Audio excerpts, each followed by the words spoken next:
Alexander 24, August 2nd, 14,246 BC. Hemhut traversed the vastness of space, his true love dead in his arms. He moved at an incredibly fast speed, which could hardly be discerned because of the lack of nearby objects against which to measure his velocity, and it would have seemed to any but nearby observer for all intents and purposes that he was practically at a standstill, when in reality he was flying through space at incredible speeds. It took many tens of thousands of years for him to finally reach Earth. It was only upon coming into contact with the atmosphere that the effects of his truly high speed became pronounced. For though he himself could not burn, his precious package was not so immune, and he looked one last time at the long-dead form of his love, her fur matted, her ears drooping and eyes sunken, as she began to meet the resistance of the atmosphere with her body, and it broke apart and burst into flame around him. She had become a shooting star, and graced the sky of the earth that evening to announce her arrival and that of her everlasting love. Hemhut smiled as he watched the pieces of her disintegrate, and he descended to earth, satisfied. He would cast off his memory, and the coming ages would to him seem like only moments. From what he could divine of his own perspective, there would pass only minutes more before he would finally find his death. In his place, he would leave behind a mindless form, stricken with amnesia, with only the love for Lylin as his sole driving force. He would cast out his ability to see the past in one direction, offering it up for another to take, and he would cast his ability to see the future out in another, surrendering it as well. He would close his eyes to those of the creatures of this world, and only listen, unable to comprehend most of what he hears in what would soon be his mindless state. This was his plan, the foreseen course of his destiny. Only just before the end would he again become cognizant of his true identity and reclaim his memory and the powers he'd lent out. Only just then would he again be the Hemhut of Lylin, just before the end. He arrived in the year 14,246 BC. As his feet touched soil, an old friend was there to greet him. Hemhut stood 10 feet tall, but the amalgamator made him appear small by comparison, towering another 5 feet over the giant. Hemhut looked up at him, and the amalgamator bowed its head in greeting and spoke to him. "Welcome, Master," it said. "All has been prepared for your arrival as instructed. The species you identified as Homo sapien is thriving, learning means of cultivation and agriculture. They will soon be ready to begin establishing the great civilization you predicted. They are already well underway." "You have done well, friend," he said, walking past the reflective chrome being toward where a waterfall, one that looked like the falls of their palace grounds on Tawala, spilled into a catch that formed the head of a river. "I will manage things down here from now on, thank you. Take on a distant orbit around this planet and await the detection of my forthcoming vessel as was always intended.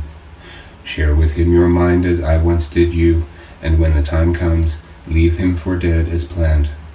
Things are nearly ready here, but I will not be joining you in the end as originally conceived. I am going instead to find Lylin." "Master?" The amalgamator watched the giant as he slowly walked toward the riverbank, seemingly lost in thought. "You will have to care for the Tuwalans in my stead, friend. Put their needs above your own desires, and you will not fail them. You needn't be concerned. You will be a wise and gracious leader," he said.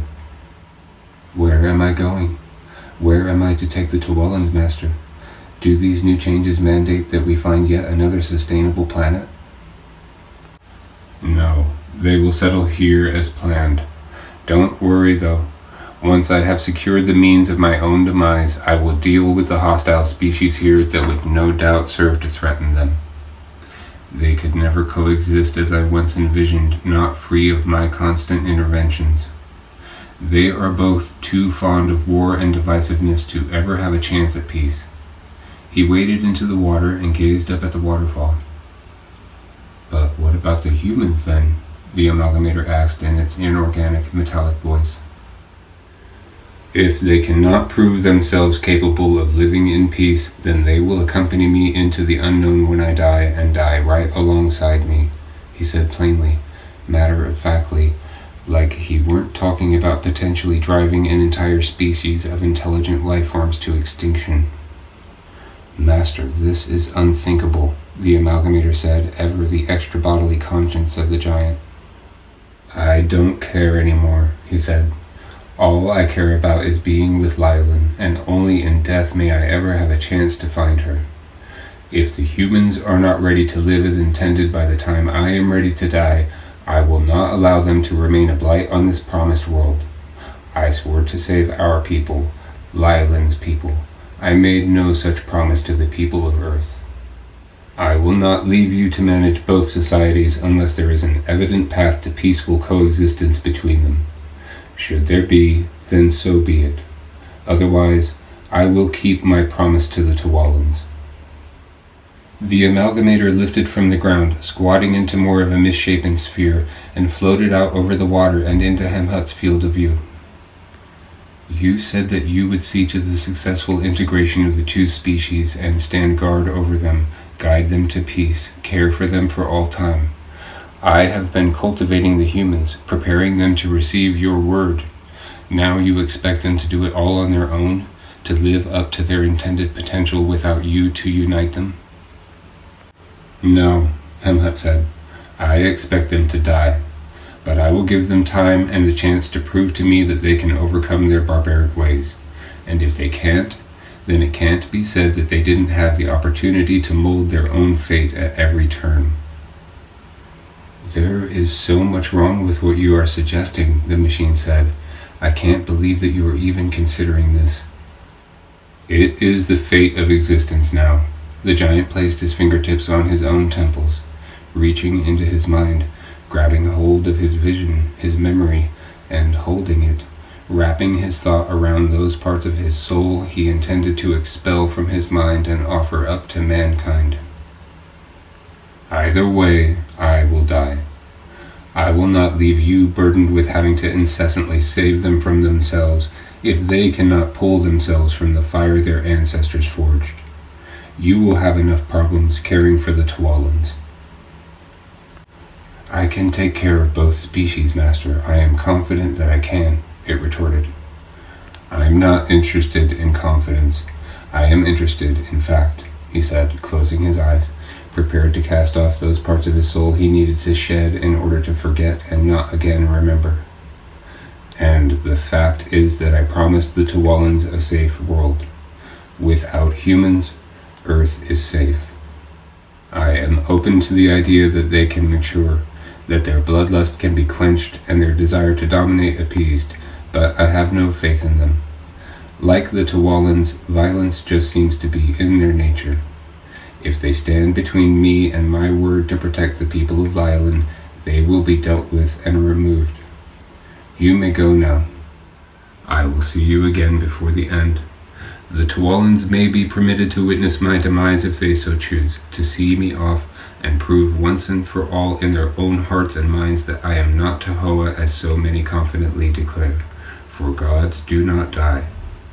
If there are no humans there to watch beside them, then you will know that they have failed. Tell them I wish them well, but that they will be better off without me. I have been too ravaged by the loss of love to live with any measure of peace in my heart. I would only lead them to ruin. Go now, and wait for me to call for you. You see the future, Master. How does it all end? There may be only one future, but all lives have a hand in shaping it. Some things are inevitable, and the universe will bend to ensure that that which must happen does happen. Otherwise, the future is malleable, and can be redirected in either the way of hope or toward despair. When the day comes that the children of Earth sit in judgment, it will be based on the merit of their actions. If they are worthy, they will be deemed so, and if not, then they will be judged appropriately. Their fates are in their own hands now. Whether or not they can achieve transcendence as a people, I cannot say. It is not for me to decide. You may take your leave now. In a moment's time I will cast out my memory once more, and by then you must be gone." He listened for a moment longer, hearing nothing but the crash of the water, and then he opened his eyes, keeping the waterfall in his field of view. The amalgamator had gone, and he was ready to let fate take its course without the guilt that accompanies his many possible future interventions. He thrust his arms out, pulling the unwanted pieces of his soul outward from within him and casting them off into oblivion. Then his arms fell limp at his sides, and he stood like a statue as the years passed, and he soon after disappeared beneath the current, awaiting the day that Lylin would raise him from the depths, and he was alone once more. Lylin 12.24, June 30th, 2311 AD. Lylin had not planned on having to survive for so long, and though she had brought what she thought was ample food with her, her stores had run dry over a week before, and she was now slowly starving to death. Luckily, the facility had enough water stored that she could quench her thirst and at least fill her belly with water, but she was becoming weak and was not long for death. She could have ended her suffering and passed through the energy field, but that would have triggered the Angel Maker's final sequence, and any chance of destroying the demon would then be gone, and with finality. There was still a chance that the demon could cross the threshold, either by misstep or in an attempt to commit suicide, and so long as there was a chance, she left the machine at the ready. So, though there was a means to end her pain not feet from her, she chose instead to remain in suffering so that her divine weapon would not in the end have zero chance of annihilating the demon.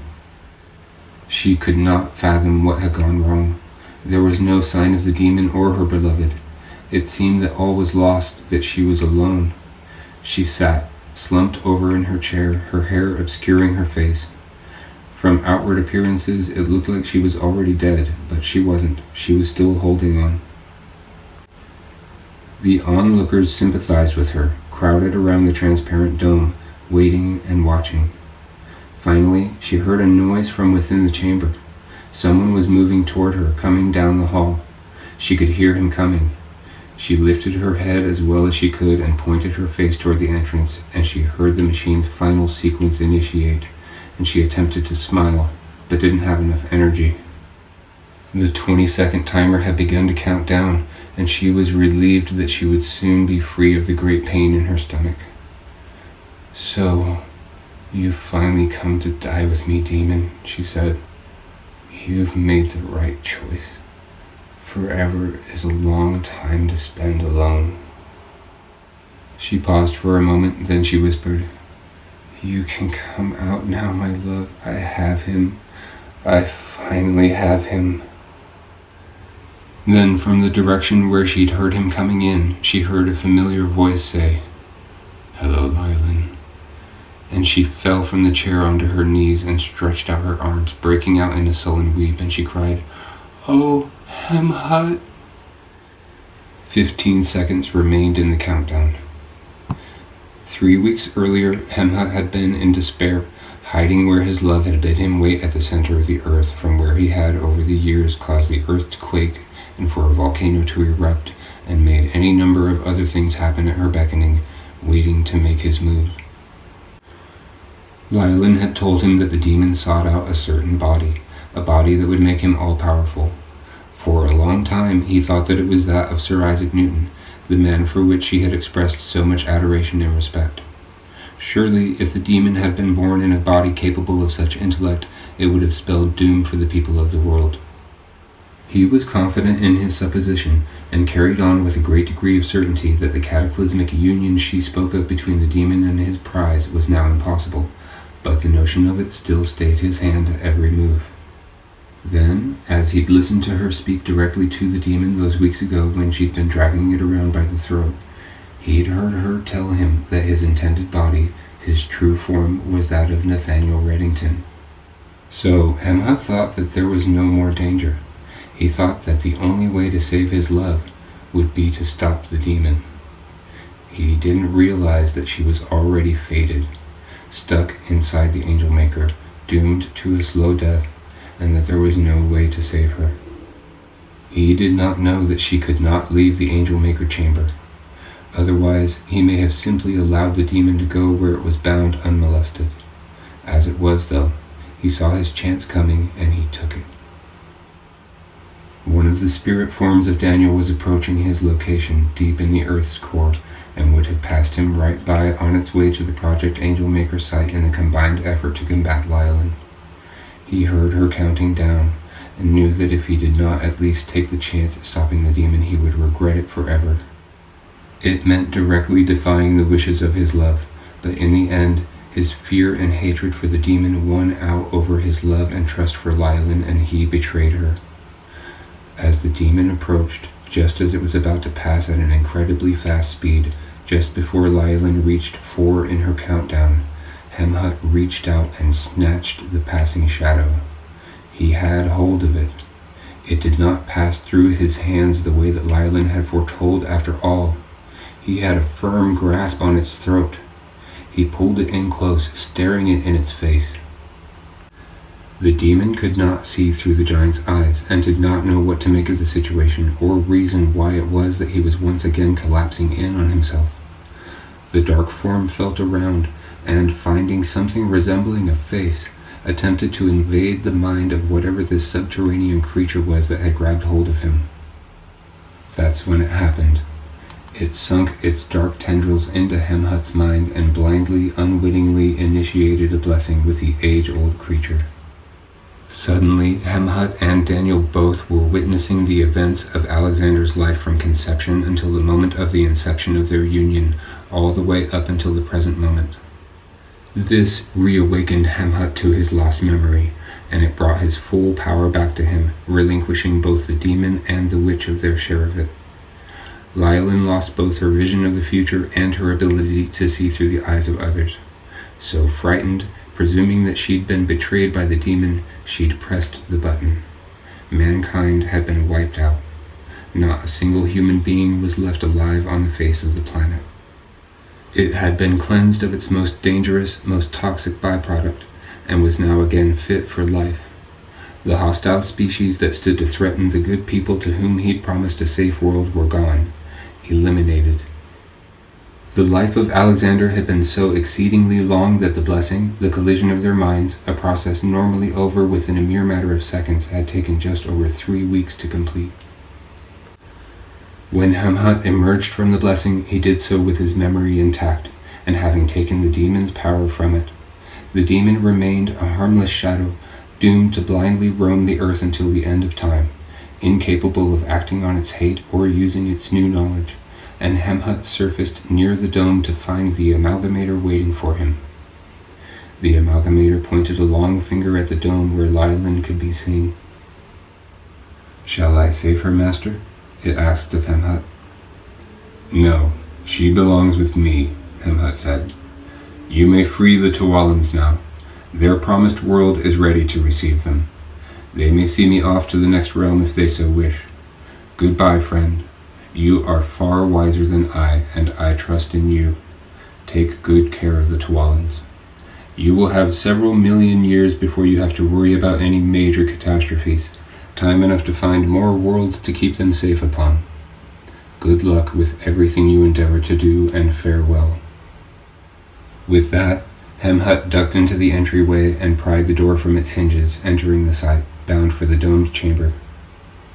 He scooped her up, and his healing powers washed over her. The pain in her stomach was gone, and her eyes could see. She looked up at the giant as he held her in his arms and said, "Hemhut, why have you come here? This is where the demon and I are supposed to die. There is no escape from here, my love. Did you know that you were going to die coming in here?" "Yes," he said. "I have come to die with you, my love." She started to cry and said, "All the humans are dead. The demon fled and I killed them all. I'm sorry, but he left me with no choice." He lifted her and placed her on her perch on his shoulder, and she gasped as she saw the veritable sea of faces surrounding the dome. Furry, mouse-like faces, with the tall, shining Amalgamator towering over them amid the crowd. A sight she never in her wildest dreams ever predicted that she would see. "The demon did not flee, my love," Hemhut said. "I stopped him from coming here. I was afraid that he was going to hurt you. Besides, I could not allow my machine, the fruits of so much labor, to go to waste on the demon. It was meant for me, Lylan. It is the only way out for me. It was always and forever meant to serve as the tool of my demise." "Who are they?" she asked, pointing to the Tuwalans. "They are our people," Hemhut replied. "Oh," she paused briefly. "Are they any better than the humans?" "No," he said. "I love you, Lylan. I will see you soon." The countdown was nearing completion. Hemhut had already spoken his last words, and Lylan used her last breath to invoke the ultimate question and speak the very last words that he would ever hear. She gazed, awestruck, at the scene outside the dome, confused by all of the unforeseen developments, and said, "Hemhut, what the fuck?" Hemhut waved at the surrounding Tuwalans, and most of them waved back. Moments later, the countdown ended and their spirits were dissolved, and it was over. The most important thing in all the universe to him was love, and that's where he went, to pursue his great love. Whether or not their story ended with his death or they were reunited in the afterlife is not for anyone to know, but one thing was certain. One thing was true. Either way, no matter the result, he had achieved his lifelong dream, for he was never alone again. The end. The story lives on in The Epic of Alexander, The Many Lives of Lylan.